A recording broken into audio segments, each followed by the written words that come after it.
ప్రియమిత్రులకు శుభోదయం.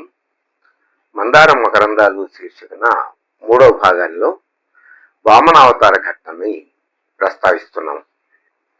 బలిచక్రవర్తి చేస్తున్నటువంటి యజ్ఞవాటికి దగ్గరికి ప్రవేశించాడు బుడిబుడి నరకలతో వామనుడు. ఏమి కావాలో కోరుకోమన్నాడు బలిచక్రవర్తి. ఏమి అడిగినా ఇవ్వగలవా అన్నాడు వామనుడు. సరేనని అంగీకరించాడు. తాను అడిగినటువంటి 3 అడుగుల నేలను ఇవ్వటానికి తన యొక్క ఇల్లాలైనటువంటి వింధ్యావళిని పిలిచి ఆవిడతో దానం చేయడానికి సిద్ధపడ్డాడు బలిచక్రవర్తి. కానీ శుక్రాచార్యుడు అడ్డగించాడు. అతను సామాన్యుడు కాడు, నీ రాజ్యాన్ని నిన్ను కూడా సర్వనాశనం చేస్తాడు, నేను రాజ్యం ఇవ్వనని చెప్పేసేస్తే సరిపోతుంది కదా అన్నాడు. కానీ బలిచక్రవర్తి రాక్షసరాజే కానీ అతనిలో ఉన్నటువంటి గుణాలను చూసి ఆశ్చర్యపోయింది దేవలోకం అంతా కూడాను. అటువంటి చక్రవర్తి శుక్రాచార్యుడు చెప్పినటువంటి మాటలని వారి జాక్షులందు వైవాహికములందు ప్రాణ విత్తమాన భంగమందు చకిత గోకులాగ్ర జన్మరక్షణమందు బొంకవచ్చు అఘము పొందదది పాని శుక్రనీతిని ప్రయోగించాడు శుక్రాచార్యుడు. కానీ బలిచక్రవర్తి ఇలా అంటున్నాడు, కారే రాజులు రాజ్యముల్ గలుగవే గర్వోన్నతిం పొందరే వారేరి సిరి మూట కట్టుకొని పోవంజాలిరే భూమిపై పేరైనంగలదే శిబి ప్రముఖులున్ ప్రీతిన్ యశకాములై ఈరే కోర్కులు వారలన్ మరచిరే ఇక్కాలమున్ భార్గవాం.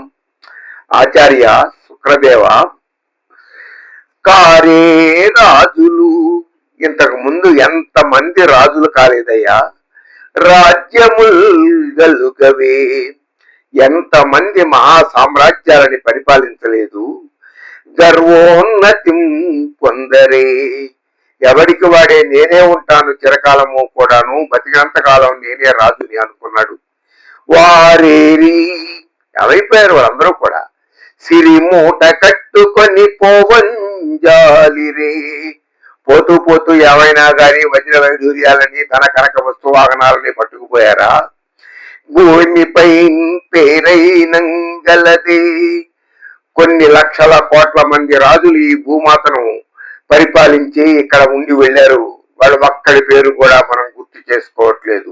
కానీ శిబి ప్రముఖులు ప్రీతిన్ యశకాములై రే కోర్కులు, శిబి చక్రవర్తి లాంటి మహానుభావులు అడిగిన వారికి లేదనకుండా వారి యొక్క కోరికలను తీర్చి యశకాములుగా మిగిలారు. యశస్సును సంపాదించుకుని భూమి మీద చిరస్థాయిగా ఉన్నారు.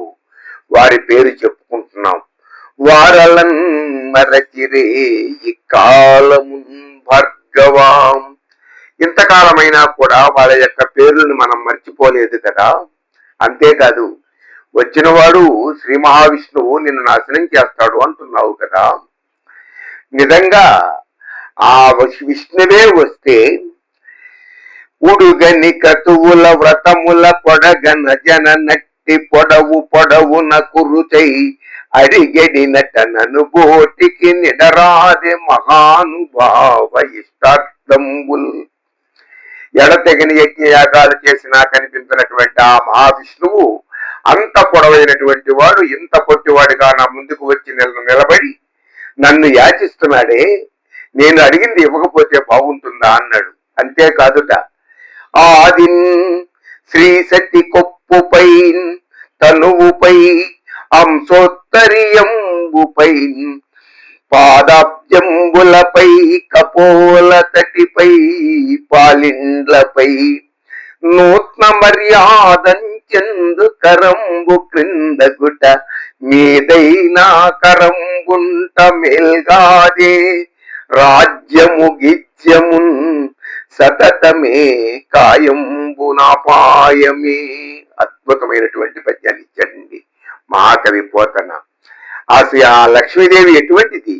ఆదిన్ శ్రీ సతి కొప్పుపై, ఆ లక్ష్మీదేవి యొక్క శిరోజాల మీద, శరీరం మీద ఉత్తరీయాన్ని పట్టుకొని పాదాలను అంటి కపోల తటిపై ముద్దులు పెట్టి పాలిండ్లపై నూతన మర్యాదను చెందినటువంటి ఆ శ్రీ మహావిష్ణువు యొక్క చేయి క్రిందగుట, ఆ మహానుభావుడి చేయి కింద ఉండి మీదైనా కరం ఉంట మేల్గాదే. సిరికి లక్ష్మి ఆవిడ, సిరికి నిలయం ఆవిడ. అటువంటి సిరికి భర్త అయినటువంటి ఆ మహావిష్ణువు చెయ్యి క్రింద పైన నా చెయ్యి ఉండటం కంటే నాకు అంతకంటే అదృష్టం ఏముంటుంది? రాజ్యము గిజ్యమున్ సతతమే, ఈ రాజ్యం అనేటటువంటిది ఏమైనా శాశ్వతమా? కాయంబున అపాయమే, ఈ శరీరం పడిపోకుండా ఎప్పుడైనా నిలిచుంటుందా అన్నాడు మహానుభావుడు బలిచక్రవర్తి. అంతేకాదు, నిరయంబైన నిబద్ధమైన ధరణి నిర్మూలనంబైన దుర్మరణంబైన కులంతమైన నిజమున్ రానిమ్ము కానింపో హరుడైనన్ కరియైన నీరజ బవుండ వ్యాగతుండైన ఔ తిరుగన్నేరదు నాదు జిహ్వ వినుమాదివర్యవేటికిన్. అంతేకాదు మా భార్గవ, ఓ శుక్రాచార్య, నాకు నరకం ప్రాప్తించినా సరే, నన్ను ఎవడైనా బంధన ప్రాప్తి చేసి బంధించినా సరే, ధరణి నిర్మూలనంబైన, భూమండలం అంతా కూడా అదృశ్యమైపోయినా సరే, దుర్మరణంబైన, నాకు దుర్మరణం ప్రాప్తించిన, కులంతమైన, నా కులమంతా కూడా చేటువాటి నాశనం అయిపోయినా, నిజమున్ రానిమ్ము కానిమ్ము పో, నేను ఆడిన మాట మాత్రం తప్పను, జరగవలసింది జరిగి తీరుతుంది. హరుడైనన్ హరి అయిన నిరజబౌండ వ్యాగతుండైనా, వచ్చినటువంటి వాడు శివుడైనా విష్ణువైనా బ్రహ్మదేవుడైనా ఎవరైనా సరే, ఎందుకు నేను వేరు మాట మాట్లాడతాను?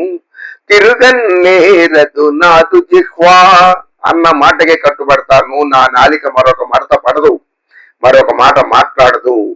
వినుమాదివర్యవేటికి, నా ఒక్క మాట విను, నేను నా మాటకే కట్టుబడతాను, సత్యవాక్య పరిపాలన చేస్తాను అంటున్నాడు బలిచక్రవర్తి. స్వస్తి.